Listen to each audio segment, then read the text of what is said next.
Fala tu para mim aí, como é que se dá o teu estudo regular? Né, ainda com o método tradicional, usando o livro, o caderno, ou você usa tecnologias mais modernas? Ou você já usa a inteligência artificial no teu cotidiano, nas tuas atividades? Escreve aqui para mim nos comentários que eu gostaria muito de saber. E se você já utiliza a inteligência artificial, como é que se dá essa tua ferramenta? Eis que hoje eu quero te apresentar um método usando a inteligência artificial, que é a maneira como eu uso para estudar. Ela alia o que tem de melhor na inteligência artificial e contorna as suas dificuldades. Ficou curioso? Então, vem comigo que eu vou te mostrar.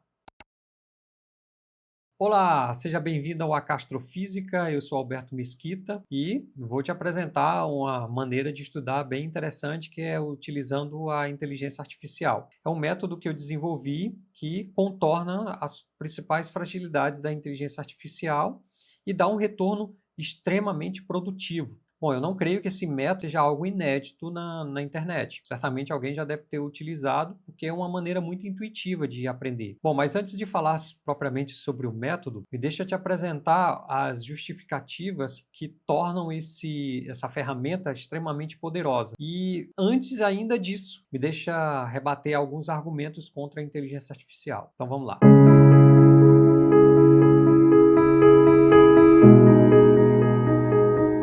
Bom, infelizmente, ainda existe grande resistência com o uso da inteligência artificial para estudar. É muito provavelmente por pura ignorância. As pessoas não sabem como utilizar essa ferramenta da forma adequada e acabam encontrando muitos erros e acham que isso é uma propriedade da própria IA, sendo que o problema está na forma de utilizá-lo. E eu separei aqui 3 argumentos que é muito utilizado, pelo menos com as pessoas que eu tenho convivido, do porquê não se usam a inteligência artificial ou não se recomendam. O primeiro é, a IA erra, então ela não é confiável. É claro que ela erra, ela não é um oráculo, né? Ela trabalha por modelagem probabilística de linguagem, ou seja, dado uma palavra, ou um token, se preferir, quer dizer, o token pode ser uma palavra, como pode ser um fragmento dela ou até uma letra. Isso depende da língua, né? Então, uma vez dado essa palavra, eu não vou falar token, né? Eu vou falar palavra. Uma vez dada essa palavra, o que a IA faz? Ela procura uma palavra anterior àquela e uma vez dado essa palavra anterior, ela calcula qual é a probabilidade da próxima palavra. E ela vai sempre fazendo isso de forma interativa. Então, por exemplo, eu quero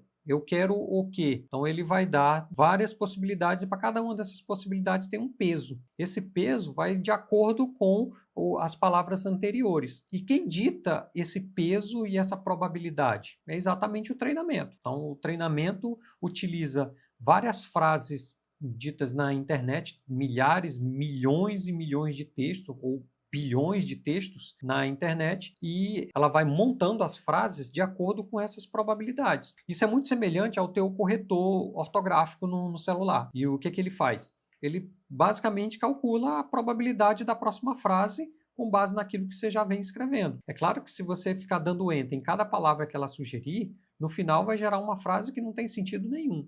Vez ou outra, alguma pode até fazer sentido, mas no geral isso não acontece. E isso é basicamente a alma da inteligência artificial. É claro que não é só isso, né? Tem muito mais coisas envolvidas. É um processo bastante complexo, mas para o nosso objetivo aqui é mais do que suficiente. Bom, então uma vez que você tem essas características, isso pode ser usado ao nosso favor, ao contrário de que muita gente pensa. Porque exatamente por isso a IA permite que você faça correções automáticas. Porque enquanto que o aluno, no estudo regular, ele faz uma redação, por exemplo, entrega para o professor, ele tem que esperar ainda o professor fazer a correção, esse feedback demora, e até que ele possa, a partir de então, tendo uma referência do professor, seguir adiante com novas correções. Com a IA, isso é feito imediato, o retorno vem muito rápido. E isso de quebra, se o aluno estiver estudando ciência, que é essencialmente o que a gente vai tratar aqui, isso já ajuda com ele a ter um domínio melhor da linguagem, que é a maneira como ele deve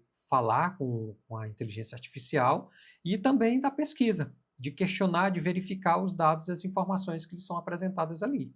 Então, isso aí, longe de ser um problema, isso é uma vantagem que, se usada corretamente, pode se tornar uma ferramenta poderosíssima, que é o que eu pretendo mostrar daqui a pouco. E mais um contraponto muito importante. dizer que a IA erra e por isso ela não é confiável, soa como um tremendo de um contrassenso, né? Porque ninguém é infalível. Você não é perfeito, eu também não. Você erra, eu também. Professores erram, nem todo mundo sabe de tudo. E a menos que você seja um livre docente, você vai precisar citar fontes, procurar outros que comentaram a respeito do assunto que você está abordando. E com a IA não é diferente. Você pega a informação da IA, mas ela pode muito bem, e já tem recursos bem fartos para isso, mesmo nas IAs gratuitas, que te fornece as fontes e é só ir lá e pesquisar. Outro contraponto, a IA não entende de verdade, e aí por isso ela não pode ser confiável. Mas isso aí não é um impeditivo, porque hoje em dia a gente utiliza as calculadoras à torto e à direito, e elas também não pensam nem raciocinam, mas elas são extremamente úteis no nosso dia a dia. Finalmente, quer dizer que a IA vai substituir o professor. Bom, e o que eu posso dizer sobre isso é muito simples. O professor forma o aluno. A IA explica. É claro que existe muito mais outros contrapontos, né? Mas esse foi o que eu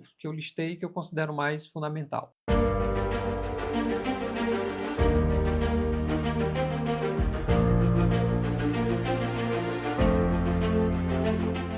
Ao contrário do ensino massificado, o ensino regular, ela consegue focar de acordo com a necessidade do aluno. E isso torna ela extremamente poderosa. Basta o aluno aprender a se comunicar com uma IA. O curioso é que a forma de se comunicar é semelhante à maneira de se comunicar com alguém muito culto. É só saber dizer as palavras certas no momento certo, porque a IA usa como padrão a língua, o idioma. Portanto, se você emprega bem o idioma, ela vai te fornecer as respostas corretas. E aí é mais um motivo para o estudo guiado por IA. Agora, dentre outros tantos, esse último é o que eu considero o mais importante de todos. Ela te oferece uma oportunidade que eu posso te dizer que é única, porque enquanto que muitos alunos, especialmente esses que têm boas condições, né, que têm acesso fácil a materiais de estudo, a IA pode te fazer isso também. Ela pode te colocar diante de materiais que talvez você nunca tivesse acesso de outra forma. E por isso ela é extremamente poderosa. Bom, mas eu já falei demais, então vamos agora direto ao método propriamente dito. Vamos lá.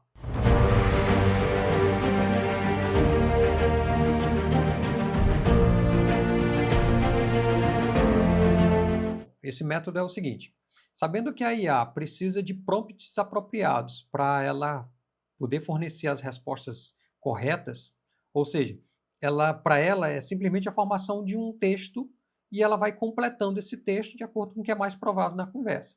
Pense como se fosse uma música. A IA começa com o ritmo, ou você começa com o ritmo, e ela vai acrescentando os diversos os textos da música de acordo com aquele ritmo. Então, por exemplo, se você está começando com uma música clássica, ela vai tentar montar a composição da música de acordo com esse ritmo clássico. Se você fizer, por exemplo, um ritmo de forró e colocar dentro do ritmo clássico, ela vai tentar harmonizar, mas não vai ficar bom, né? Então, cada um tem a sua estrutura própria. E se você pensa dessa forma, você consegue harmonizar o teu aprendizado da forma mais eficiente possível com a IA. E existem na internet aí vários cursos de prompts, né, para você saber conversar com ela, fazer as perguntas corretas. Mas o problema da maioria desses prompts é que eles são específicos para um determinado tipo de IA, né, para as IAs da sua época. Talvez com o advento de novas tecnologias, esses prompts se tornam obsoletos. Uma maneira de você resolver isso, sem precisar estar se preocupando com os prompts, ou pelo menos se preocupar com o mínimo possível, é essa técnica que eu vou apresentar. Como é que ela funciona? Vamos lá. Basicamente, o que você vai fazer é o seguinte: você vai iniciar com um texto. Fale comigo como um professor de física, se tiver o conteúdo for de física. Fale comigo como um astrofísico, se você estiver estudando astrofísica. Você entendeu, né? Basicamente você dá o início da conversa, ou ditar a tua música, ou ditar o ritmo da tua música, da harmonia com a tua IA, para que ela consiga, dentre várias possibilidades de falar, ela use a linguagem apropriada. É claro que se você quiser colocar também, seja didático e quiser colocar as suas características, sou um estudante vamos supor, do 7º ano, ou sou um estudante do ensino médio, ele vai adaptar o texto para o seu nível. Bom, e é só isso que você precisa de prompt. Essencialmente, dos mais importantes, é basicamente isso. O próximo passo agora é você mostrar a fonte de pesquisa que você está estudando. Pega o teu livro e vai lê-lo e estudá-lo da forma como você faz tradicionalmente. E aí, o trecho específico daquilo que você não entendeu, ao invés de perguntar para um professor, você vai fazer isso utilizando a IA. E de que maneira? Se você tem o livro todo em PDF, ótimo.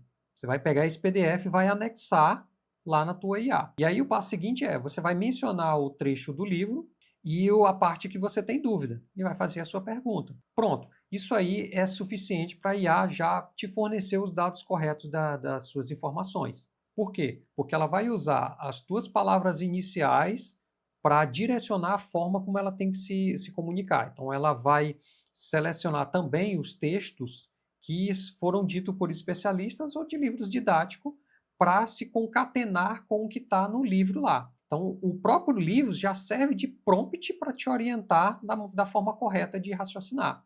É claro que eu não aconselho você ficar fazendo perguntas gerais. Dizer, não entendi isso aqui. Ou dizer, Você pode me explicar sobre isso aqui? ela vai te dar de maneira muito genérica a resposta. O ideal é que você seja pontual. Não entendi essa parte específica. Por que que isso é assim? E aí existem perguntas que são universais para esse tipo de coisa. É que, por exemplo, quando você vê num livro sobre aquela parte específica, por exemplo, lá em física, você viu sobre as energias, e aí dizer como é que essa fórmula foi deduzida? De onde vêm as premissas dessa fórmula? Isso é uma pergunta que é meio que universal. Toda vez que você for estudar, que você não souber como é que faz a demonstração, você pode usar essas perguntas e ele vai te explicar de onde foi tirado o raciocínio. E se você não souber a demonstração, você pode pedir para ela. Outra coisa também muito forte com a IA são as explicações dos passos que o livro dá. Porque o livro ele assume que você sabe, entende a parte básica de matemática. Então ele vai te dar apenas o resultado final daquilo ali. E se você não sabe, você pode pedir para a IA fazer a demonstração, que ela vai usar o livro como prompt e vai fazer a demonstração ali. É possível também que ela encontre fontes em outros lugares. E essas fontes vão estar ajustadas pelo prompt do livro que você forneceu para ela, ou pelo prompt guiado pelo livro que você deu para ela. Ou dito de outra forma, pela analogia de música, né, como eu já tinha citado. O livro vai ser o ritmo que vai ser ditado para a forma como a IA vai se comunicar. É claro que no final você pode pedir fontes, né? E aí você pode ir lá nessas fontes e conferir para saber se o que ela te forneceu está correto ou não. É claro que tudo isso dá muito trabalho, né? E qual é o estudo que não dá trabalho? Todos os estudos exigem esforço, exigem dedicação. E com a IA não vai ser diferente. Não confunda acesso à informação com aprendizado. São coisas diferentes.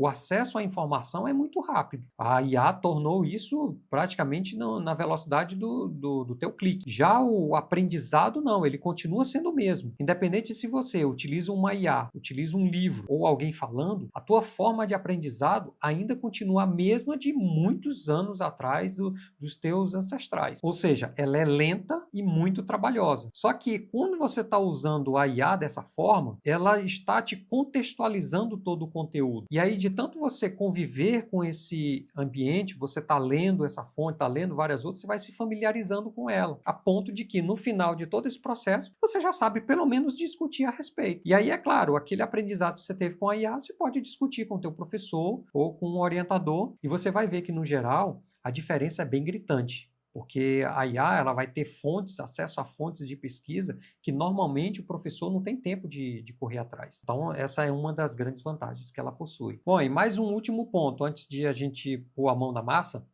é que esse método ele funciona tanto para IA gratuita quanto para paga. Aliás, vou citar um exemplo aqui que a gratuita saiu melhor do que a paga. Então, essa maneira de estudar, ela independe se você tem ou não condições financeiras para bancar. É claro que se você puder pagar uma IA, é melhor ainda, porque o poder de processamento dela é muito mais forte, você tem muito mais tokens para gastar durante os teus estudos. Mas nada impede de que você possa usar ela gratuita e ir estudando. E outra coisa também, você pode usar várias IAs para o teu estudo. Você não precisa ficar pegado apenas em uma. E eu te aconselho fortemente a usar várias IAs, porque você vai acompanhando e vendo qual é a que é mais forte em quê. É porque é o seguinte, pensa como se cada IA, claro, não é exatamente isso, né? Mas pensa como se cada IA fosse uma pessoa que aprendeu de forma diferente das demais. Então, cada um teve um treinamento. Umas é mais focada em comunicação, outras são focadas mais em raciocínio matemático.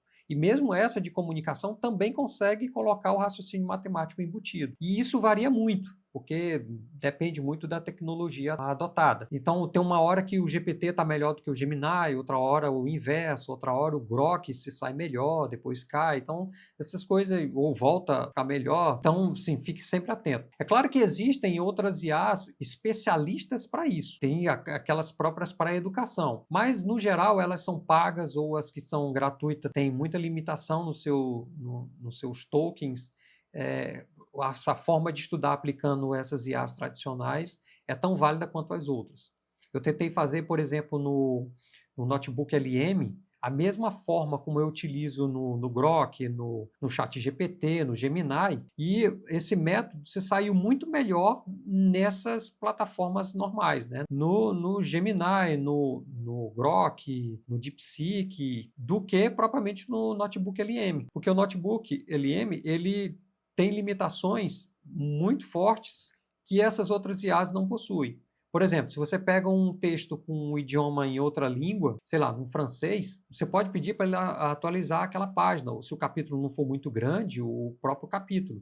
Já no Notebook LM ele não consegue fazer isso. Então, são técnicas que você pode utilizar, mas se você não tem muito recurso, ou se você tem pago apenas essa técnica vai te ajudar muito. Bom, então vamos lá. Vamos pôr agora a mão na massa e eu vou te mostrar na prática como é que o método funciona. Vamos lá. Então, eu comecei com uma IA que é gratuita. No caso aqui, o DeepSeek, né? Olha só, eu anexei o livro, é o livro do professor Kepler de Souza, né? Um PDF dele de astronomia e astrofísica. Tá ele aqui, ele tem a versão em PDF e você pode encontrar na internet. Eu vou deixar na descrição aqui o link desse livro para você ter acesso. Então, vamos continuar. E aí está aqui todo o conteúdo do livro, e aí eu vou assumir que você já estudou um determinado conteúdo e está com dúvidas pontuais. Então, vamos lá. Bom, há casos de algumas IAs, como o QueenChat, dele te permitir um arquivo de tamanho limitado, e aí você não consegue fornecer para ele, a menos, claro, que você tiver uma versão paga. Mas você pode contornar esse problema colocando o link desse livro se você tiver. Caso não tenha, é possível você tirar uma foto ou dar um split screen na tela específico daquele assunto ou do capítulo que você está estudando. Que isso também funciona do mesmo jeito, ele serve de prompt para você e vai te guiar normalmente como o livro guiaria. Ok? Então vamos continuar. Bom, está aqui o conteúdo. Ele fala aqui sobre magnitudes, ele conta um pouco da história. E aí, como exemplo, eu vou pegar já essa primeira parte aqui, ó. Porque o brilho de um astro é medido em magnitudes. Há 2.000 anos atrás, o grego Hiparco dividiu as estrelas visíveis a olho nu de acordo com o seu brilho aparente, atribuindo magnitude 1 a mais brilhante e 6 a mais fraca.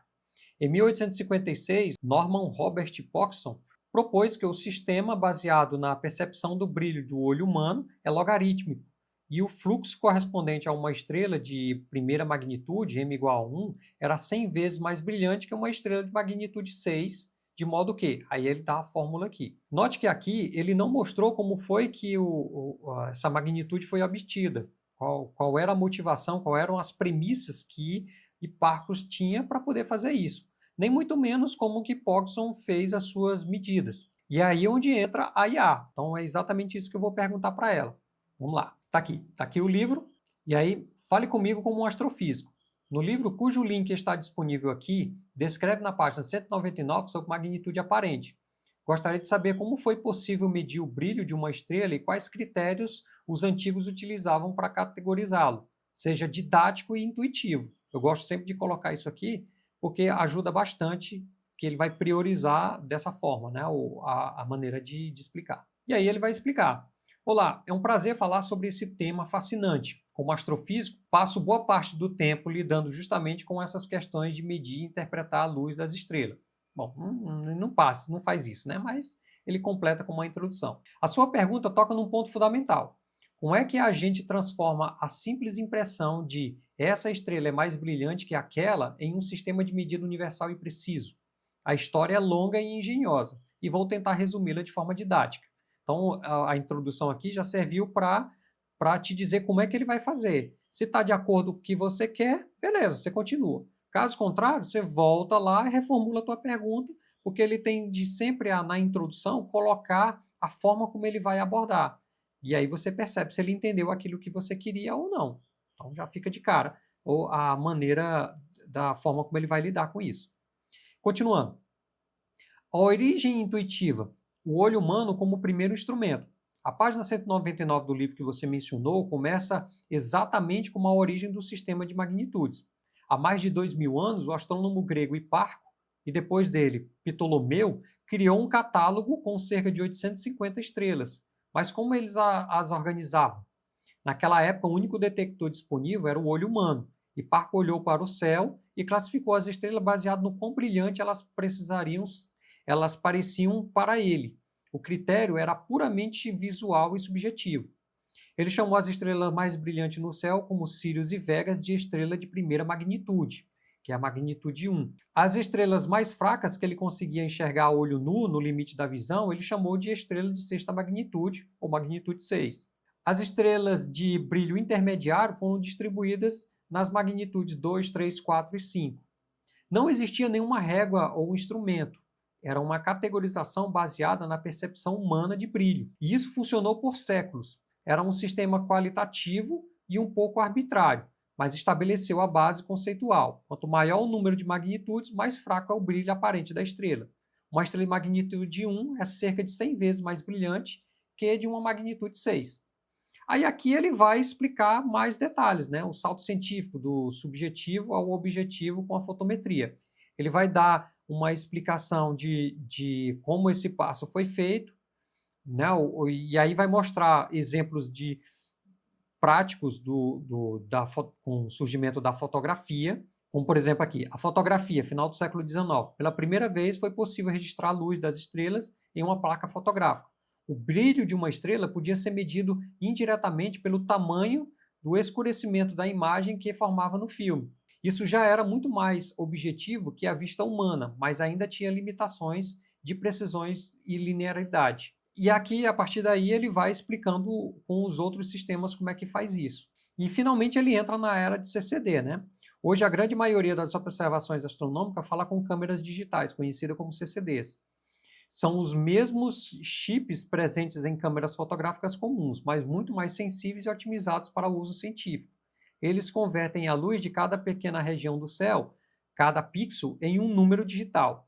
A fotometria moderna é essencialmente a arte de contar esses números com precisão. Bom, pode ser que você não tenha ficado satisfeito com essa primeira resposta. Equivale a você ter perguntado para um professor que deu essa explicação para ele, você não gostou, mas não foi suficiente, você ainda queria mais, vai que o professor não tinha tempo para te dar mais continuidade, ou até ele não sabia, e aí você vai para outro professor, né? De repente, professor de história, né? Que é história da astronomia, equivale a você ir, por exemplo, para uma outra IA, que foi o que eu fiz aqui. Então, vou te mostrar agora com o InChat. Vamos lá. Fale comigo como um astrofísico. Descreve na página 199 sobre magnitude aparente. Gostaria de saber como foi possível medir o brilho de uma estrela e quais critérios antigos utilizavam para categorizá-lo, seja didático ou intuitivo. Na realidade, eu fiz isso aqui é a continuidade da discussão, mas eu já tinha feito a menção desse livro mais adiante, né? Como, por exemplo, fale comigo como um astrofísico profissional e um professor competente. Observe o livro. Eu tentei anexar, mas esse aqui foi o caso, né, de ter ficado muito grande. Mas eu coloquei o link do livro e perguntei se ele consegue lê-lo. Ele não só disse que conseguia, como ele deu um resumo do livro aqui, ó. E aí, ó, maravilha, consegue localizar onde fica a parte de velocidade de escape, onde eu fui fazendo alguns testes. E aí ele mostrou aqui direitinho, e aí vem a parte propriamente dita daquilo que eu quero, né? Então, vamos ver o que é que ele respondeu.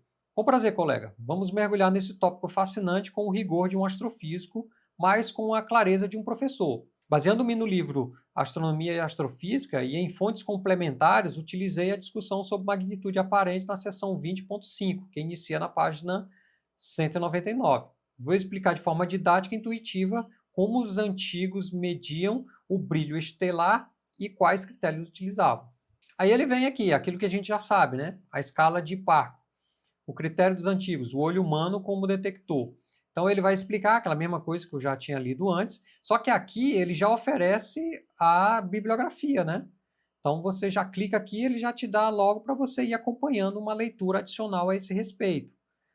Outra coisa também que ele faz é o critério utilizado por Hipparcos. Então ele dá o critério da descrição visual e exemplo moderno, né? Então, ó, já mais uma informação que essa, no caso do QueenChat, ele é gratuito. Mais informação que essa IA gratuita te forneceu. Como os antigos mediam o brilho, aí ele vai explicar aqui também. Eu não vou entrar em detalhe para não ficar cansativo, né? Mas que basicamente já fez essa leitura, então não precisa repetir. E aqui, novamente, ele dá a descrição, e aí ele vai falar das limitações do método antigo, a subjetividade, a ausência de padronização fotométrica, porque aí ficava, não tinha como você fazer essas comparações como se faz hoje, e efeitos atmosféricos não corrigidos, que também não dava para fazer, né? Porque era basicamente muito subjetivo, porque era basicamente o que a pessoa observava. E aí vem a modernização de Parkes a Pogson. E aí ele vai fazer a descrição, que já está no livro, não vou entrar em detalhes aqui. E aí, por que essa escala estranha sobreviveu? Então, ele vai continuidade histórica, a comodidade logarítmica, e aí verificou-se, né, que a percepção humana ela é logarítmica, então faz todo sentido ter com essa descrição.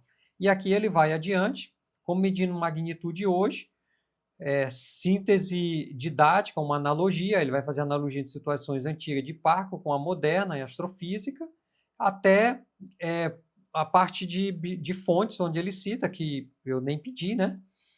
Para aprofundar no livro, ele me dá outras fontes para estudar.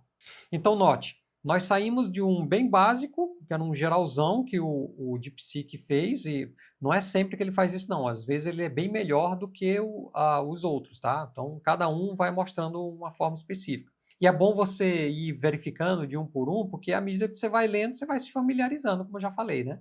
Mas esse aqui já deu um avanço bem melhor, né? Ele já mostrou bibliografia, tudo. Agora eu fiz essa mesma pergunta para uma IA paga, que foi o Gemini.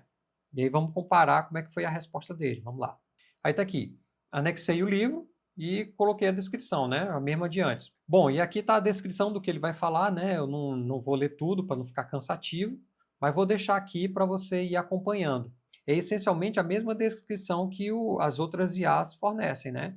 Note que neste caso aqui o QueenChat foi melhor do que o próprio Gemini, né, que é pago. Então, como eu falei, né, quando você vai fazendo isso com várias IAs, você não só vai verificando a forma de explicar de cada um, como vai comparando e vai se aprofundando também. Tá, e quem me garante que essas informações estejam de fato corretas? Bom, nada te garante. Assim como também um professor, quando te explica lá na hora, não te garante que as informações dele estão 100% corretas. A diferença é que aqui ele vai te fornecer essas bibliografias que você pode comparar. Mas à medida que você vai se familiarizando, você vai ganhando musculatura intelectual, né? Você vai ganhando já mais conhecimento, você vai verificando se faz sentido ou se não faz. Existe uma maneira de você minimizar mais ainda essas falhas caso ela cometa algum erro, que é o quê? É você pegar o conteúdo de uma dessas IAs e jogar na outra e pedir para ela verificar se há algum erro, alguma inconsistência. Na realidade, essa é um dos passos de uma técnica muito poderosa que eu inventei, chamada Aletheia Tríados, onde eu faço confronto de IAs. Esse é só o primeiro passo, né? E eu uso esse confronto de IA para poder você chegar à resposta o mais correta possível. E ela é muito boa para pesquisa, especialmente quando as fontes são escassas. É melhor ainda, porque aí, se uma entra em conflito com a outra, eles acabam chegando num consenso mais tarde, e a partir daí você consegue refinar os teus dados com os outros passos, né? Eu não vou explicar aqui porque não é o foco desse estudo, mas ele está no livro que eu publiquei, baratinho, é R$ 10, mas foi um livro que eu publiquei na Amazon. Tem a versão dele também física, que eu vou deixar na descrição aqui, caso você se interessar, que é um método muito poderoso que pode te ajudar essencialmente em pesquisa. Bom, e é isso. Espero que tenha gostado. Se você tiver alguma dúvida, pode colocar aqui nos comentários que eu tentarei responder o mais rápido possível. E também me diz se você já aplicou esse método antes ou se já aplicou esse método aqui, como foi o resultado com ele, que vai servir não só de feedback para mim, como outros que estão começando agora. Eu pretendo transformar essa técnica num livro e divulgar para o pessoal como um guia para as futuras gerações, né? Pode ser que se tenha mudado, mas a essência é a mesma, é um método bastante intuitivo e funcional. E é isso. Agradeço mais uma vez pela paciência, fiquem com Deus e até a próxima. Valeu!